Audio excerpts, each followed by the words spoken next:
Welcome to Legacy Boxing Showcase, sponsored by Legacy Boxing Promotions, Pettis Collision, Ed Nunez, along with Austin Colleen. And Austin, you know, you were at a fight in Hobbs about 2 weeks ago, Gene Pettis versus Angel Babyface, or Baby Pettis. Yeah, I don't know if it's Babyface. Angel Baby Pettis. I always forget. I always think Babyface, but it's Angel Baby Pettis. And I know that you had been asking or, step up in competition. Right. He fought against George Roybal at the Route 66 card, and he did well. Roybal came in and was a pretty good opponent, but you thought with Gene Pettis, it was a step up for Angel Pettis. And tell us about what you saw out there in Hobbs. It was a pretty exciting fight.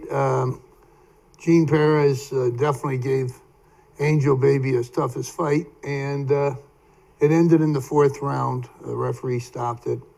Ray Chavez was the ref, but it definitely moves Angel to a higher level. And his next fight, he's going to be fighting Johnny Gillian, who's a very good fighter out of El Paso. So if he can get by Gillian next, who's a totally different style, this is good for Angel. I think personally they should have been his first two fights.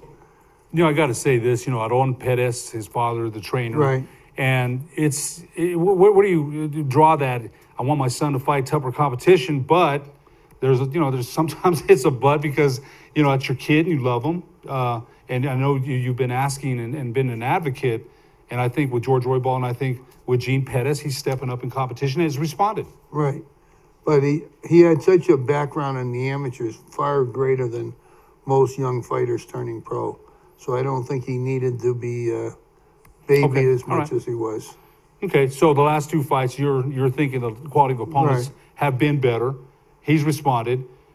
We love that kid. I mean, we've had him in studio here, and he's just, him and his brother both are just, Abraham are just great kids. You wish him the best, of course.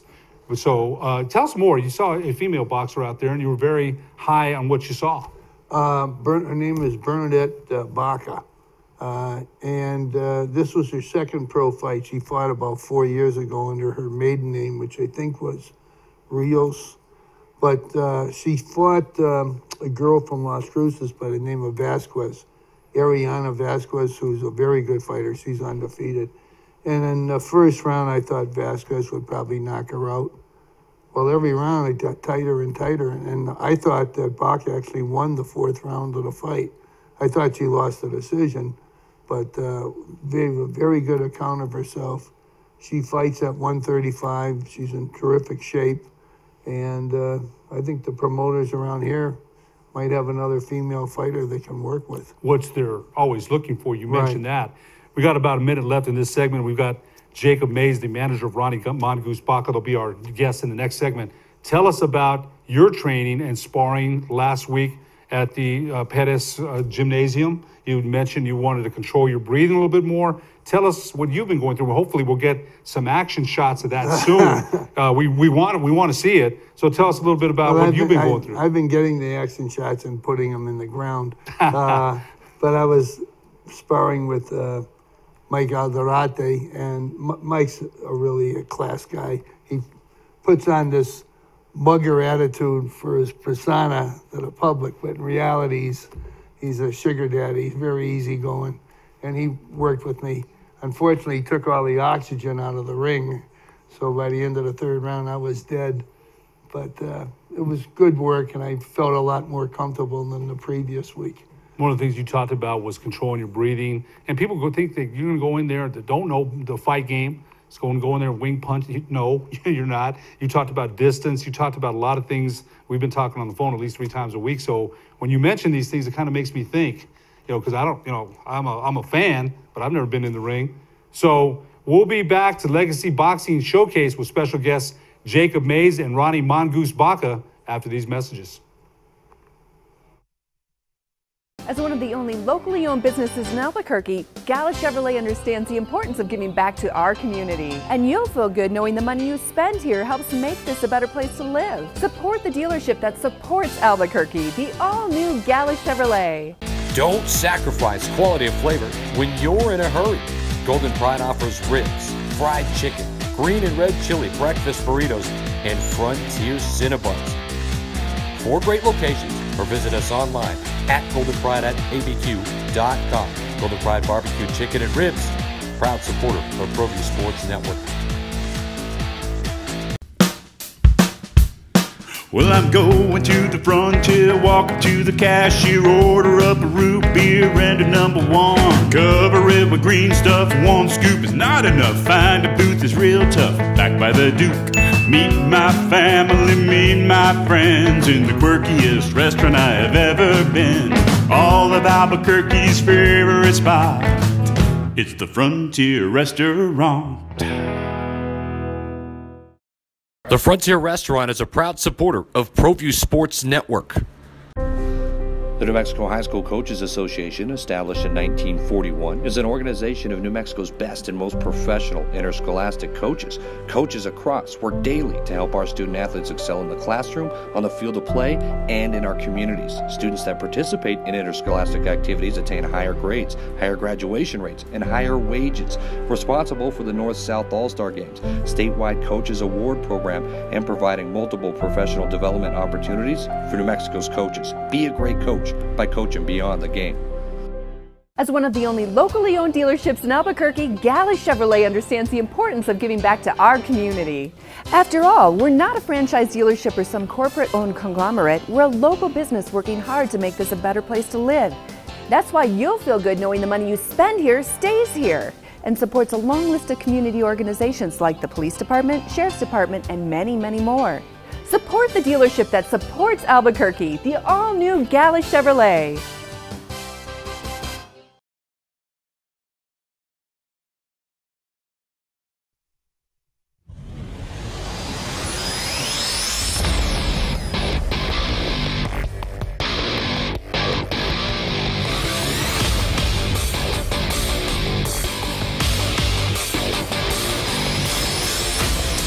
Welcome back to Legacy Boxing Showcase, sponsored by Legacy Boxing Promotions, Pettis Collision, Ed Nunez, along with Austin Colleen, joined in studio by Jacob Maes, manager of Ronnie the Mongoose Baca. Jacob Maes, also the CEO of J&J Utilities. We'll talk about that later. Gentlemen, thanks so much for joining us. We sure appreciate it. Thanks for having us. You bet. Thanks for having us. Austin Colleen, I know you probably had some questions for both of them, and I do as well. Go ahead. Well, Jacob, you were involved in probably one of the biggest fights here in the last 10 years, and I'm not talking about Josh Torres and Cabral back in 2015. You're not that old. 2015. And that was a great night of boxing. Oh, in Ganoy? Right. Yeah, I've been blessed to be involved in quite a few good local shows. We had Showbox here in 2010, which was a big night of boxing, over about 5,500 fans at the Tingley Coliseum, and we had a bunch of local guys, and that was a great night as well. Well, you seem to get behind your fighters. A lot of managers will give their fighter a hand towel as their bonus for signing with them, but that not much else happens. You really back up your, all right, is this one of your stable? No, that's not mine. So tell us about some of the other people you've worked with. So I've worked with Alco Garcia, Archie Ray Marquez. There's a few local guys. And now we have Ronnie.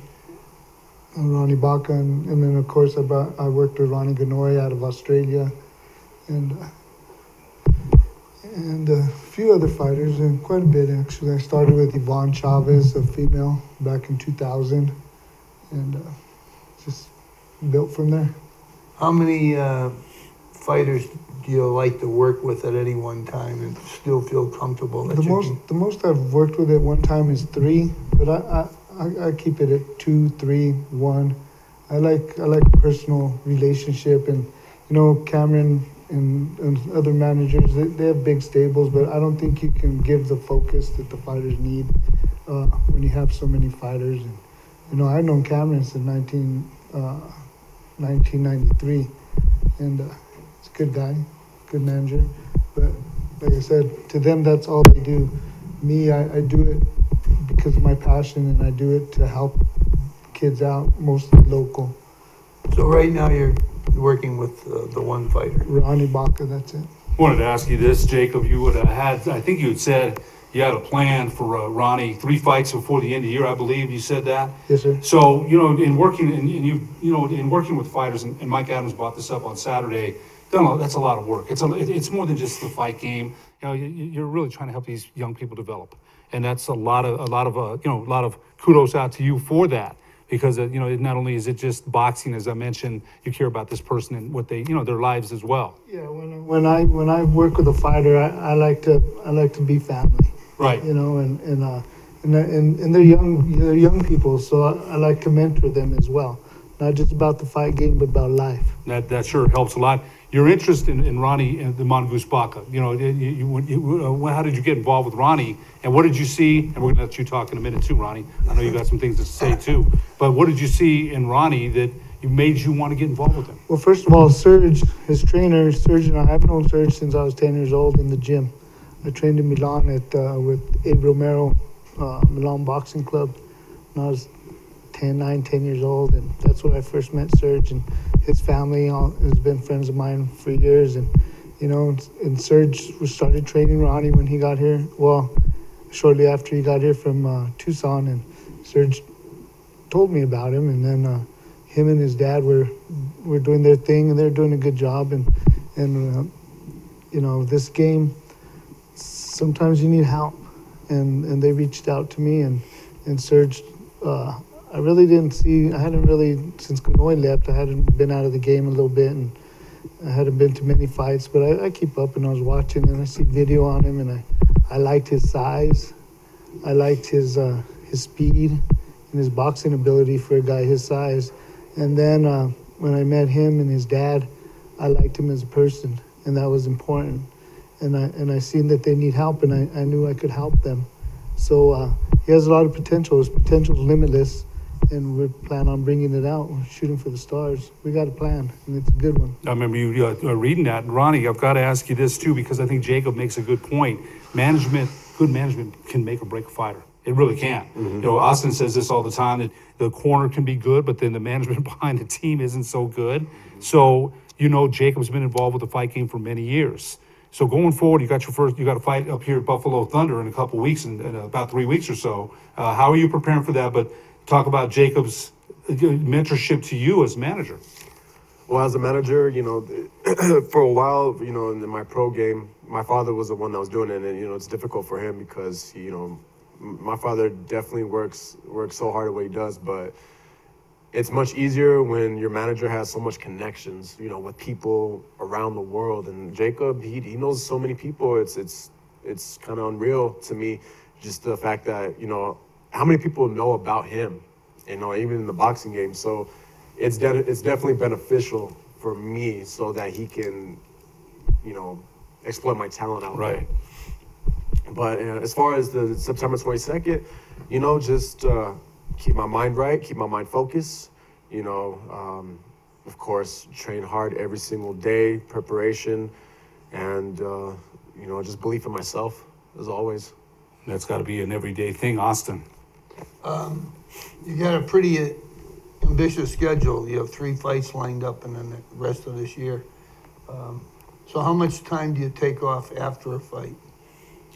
Well, actually, just depending after the fight, you know. You were there for my second fight when I fought the very good Olympic fighter, you know, from Mexico. So that one, since that was, you know, such a war, you know, it took me a couple weeks to, you know, ease and relax. But normally, you know, after my fights, I'm back in the gym, you know, just getting prepared for the next one. Especially if it's a, you know, easy night for me, right back in the gym. Well, if things work out well, come December, you're going to be 6-1, and hopefully with a lot more knockouts added to your record. So where do you see yourself at that point? I just see myself, you know, keep going forward, keep moving up. That's it, just moving up. You know, opening a lot of doors to success. You know, that's what it is, just the pursuit of happiness. So I'm on a mission to find happiness and find goals in my life.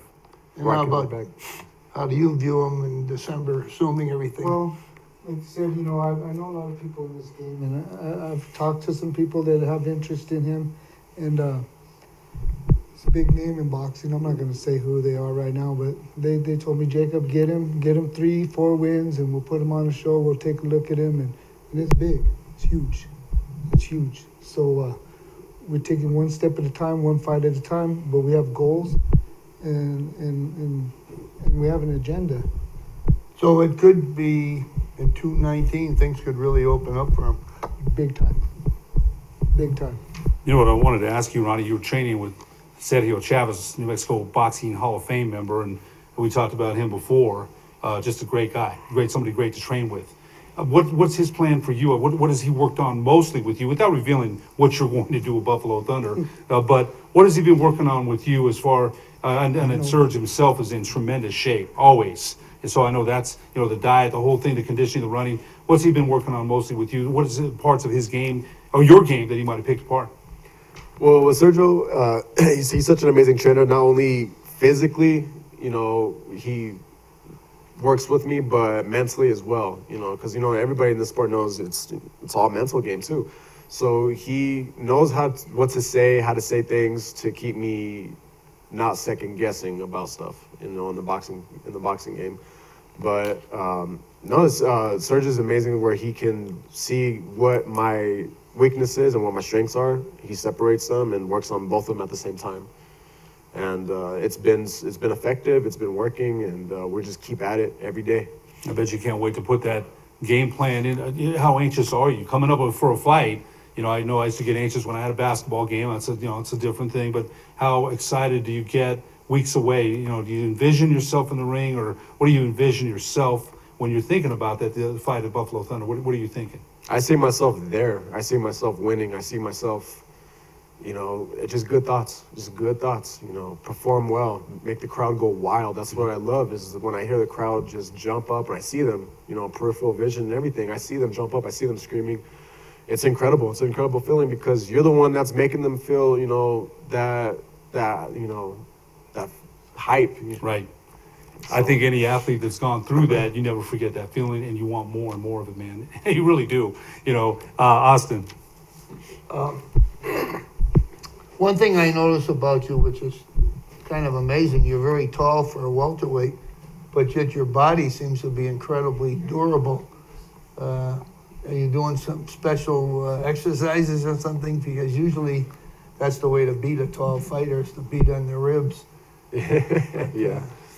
Yeah, I mean, out of experience, I've been hit in the body plenty of times where it definitely lost my air. I've been in spar matches, I've been all that, and I remind myself, you know what, I'm not gonna get hit with a body shot and just lose absolute air and pain and all that. So I do what I can to make sure my body's durable for hits, but I also make sure to not get hit as much as well. But you see my fight, there's times where I do like to get inside, even though, again, my height, my range, I should be outside most of the time. But it's almost a comfort for me, which is awkward, or which is, unorthodox for a tall fighter. But that's what Serge also has me doing, is to use that effectively when I fight on the inside, when I have to, but get out and stay out.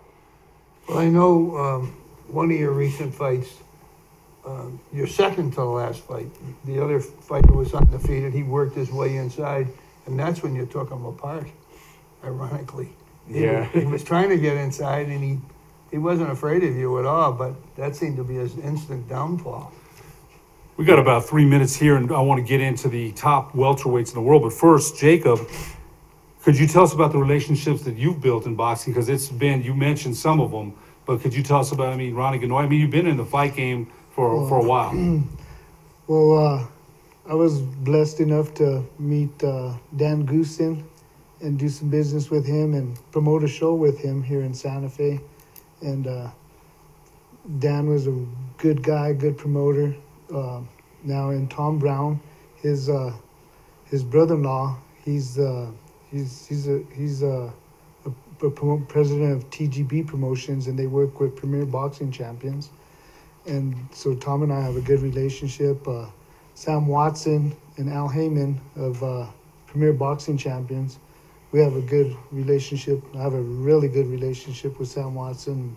And for those of you who don't know him, they were in music. They managed MC Hammer, Aretha Franklin, the list goes on. And they got into boxing, and it so happened I had Alco Garcia, and their first client was Vernon Forrest. Right. And and Alco fought Vernon Forrest, and that was their first venture in boxing. So we met then, Sam and I, and it was my first venture in big time boxing, and so we hit it off, and we've kept in touch over the years, and we reconnected they invited me down to the Spence fight, and we reconnected in Dallas, and Sam and I have a good relationship. They're good people. They're good to me, and I have Ron Katz out of New York, Star Boxing, Joe LaGuardia. He's a real good friend of mine too. The list goes on. I've just been blessed to work with some of the biggest and nicest people, you know. And boxing, I tell people, mirrors life, you know. Just like life, there's good people and there's not so good people, you know. There's no doubt about that. I try and separate, but, you know, I've been blessed. When you mentioned Dan Goosen and you mentioned Cameron Duncan, and that's a name that I hadn't heard in a while. Cameron Duncan, of course, you know, being involved with a lot of promotions in town. We were hoping to get to the list of welterweights, but got about 30 seconds left. Go ahead. And I forget to mention Top Rank. Brad Goodman is a real good friend of mine. I mean, he's flown me to Vegas, treated me like a king. And we got a good personal relationship. And Brad and Bruce have been really good to me over the years. And I always like to thank them. Those are great connections, Jacob. One more quick thing, Jacob. Tell us a little bit about J&J Utilities. Well, we're a utility contracting company in Placitas. We've been out there about 25 years. We've built most of Placitas, if people are familiar with that. We're an intricate part of the community. Everybody knows this. We're proud to play an important role in that community. We've built all the subdivisions. We maintain most of the water systems out there, and we do just about anything to help our community. We're truly blessed. Big time sponsor also of On the Mic with Mike Adams, Saturdays 11 to 1 p.m. on 610, the Sports Channel. We'll be back to Legacy Boxing Showcase after these messages. At Gala Chevrolet, our master technicians service every make and model no matter where you purchase your vehicle. But that's not all. We also provide certified service on every GM model. So if your car's been acting a little funny lately or something just doesn't seem right, don't wait. Bring it in to the most modern service facility in the entire state and let us make sure that you're driving a vehicle you and your family can depend on. Service done right the first time, every time, right here at the all-new Gala Chevrolet. Hoops NM Basketball Center is coming soon. 10 full courts broken into 2 wings for ultimate basketball and volleyball play. Locker rooms, a lounge area, a pro shop, and a full snack bar will all be a part of a great experience. Convenient parking and access will make the Hoops NM Basketball Center a premier facility for league play and competitive regional tournaments. With over 9,000 square feet, Hoops NM Basketball Center will take court sports play to another level in our community. Courts are regulation high school size with wood floors and seating for approximately 350 per court. Major sponsors and supporters are being assembled now. If you're interested, contact Dan Serrano at 505-249-7994. Send him an email, hoopsnm@aol.com. That's hoopsnm@aol.com. Hoops NM Basketball Center, a premier sports facility serving our community. The service department at Gala Chevrolet is clean, modern, and ready for you. Our master technicians service every make and model, including certified service on any GM vehicle. Service done right the first time, every time, right here at the all-new Gala Chevrolet.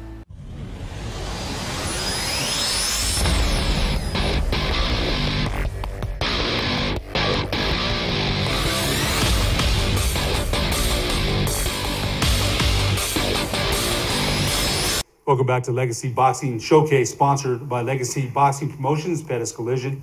Ed Nunez along with Austin Colleen. Also in studio with us today, Jacob Maes, the manager of Ronnie, the mongoose Baca, also the CEO of J&J Utilities. Gentlemen, we're going to have a little spirited discussion about the top 5 welterweights in the world. Producer Josh Brown will put them up there on the list, and Gentlemen, feel free to jump in. You got Terrence Crawford, Manny Pacquiao, Earl Spence Jr., Danny Garcia, Sean Porter, and Jeff Horn. As that's Austin Colleen came up with the list. So, gentlemen, jump in. Well, my favorite is Earl Spencer Jr., you know, and I have Crawford and Keith Thurman right behind. I like Sean Porter. I know him very well. Him and his father are great people. But boxing-wise, you know, Sean's tough. I mean, Thurman hasn't been in the ring since he fought Porter. But skill level-wise, it's got to be Crawford and Spence with Thurman close behind. But I like Earl Spence at the top of my list. Well, he's really a great fighter, no doubt about it. They're already mentioning maybe Spence versus Crawford. Maybe, of course, that's a big pay-per-view. They're going to want to wait to make more money and more fights. Go ahead, Ronnie. What's your list, or what do you think about this list? I think it's a pretty accurate list. I mean, I do like Errol Spence Jr. a lot. I think he's very strong. If I had to pick the top in the welterweight, I'd go with Terrence Crawford. I paid attention to him before a little bit, but especially when he completely destroyed Yuriorkis Gamboa, and Gamboa was one of my favorites. And how he worked him, that was unbelievable to a lot of eyes of the people. That they thought maybe Gamboa was going to take that one, but no, Crawford, his boxing skill level is just elite. He's really his last 3 fights has shown that. I think. Austin, Well, you're the one that came up with the list. So what's your thoughts? I like Sean Porter. I think it's all about risk versus reward. He's only lost 2 fights, won a very close decision to name I don't have up there, and Keith Thurman, and then he lost the majority decision to Cal Brook, who seems to be indicating he wants to fight at a higher weight class. Well, my guy destroyed Cal Brook in England. Yeah. Spence Jr. I had this conversation with Mike Adams about 5 years ago, and the topic was who's going to be replaced Mayweather, the top king of the welterweights. And 5 years ago, I picked Earl Spence Jr. and Keith Thurman, and I'm sticking to that. One of the questions I want to ask you gentlemen is Manny Pacquiao's name is up there, and he did beat Amir Khan in a surprising, what people thought was surprising knockout. He hadn't knocked out an opponent in his last 9 fights. Jeff Horn's also on that list. What do you see from maybe Manny Pacquiao, maybe one more fight? What do you see from Manny Pacquiao? I see his better days are done. This is a new generation. Right. He had his time. He left his legacy. It's just not it's not his time no more. And we've seen older fighters stay on too long, and we know what happens. I'm sorry, go ahead. No, you're right about that. I mean, hopefully I won't come into that where, at the end of my peak in the boxing game, I'm still believing that I'm top, because I could see Manny Pacquiao kind of being like that. He doesn't know how to leave the sport. And, unfortunately, an old lion has to, hang up his crown. He's surprised some people with that knockout, and older fighters kind of think after that knockout, well, maybe I've got one more. And he looked good, but then again, you put him in against a Spence or a Crawford, and we've seen it happen to Duran, Leonard, Hearns on their last legs. So, gentlemen, that's going to do it for this episode of Legacy Boxing Showcase. For producer Josh Brown, Ronnie the Mongoose Baca, Jacob Maes, manager of Ronnie the Mongoose Baca, also the CEO of J&J Utilities. We'll be back in 2 weeks for another episode of Legacy Boxing Showcase.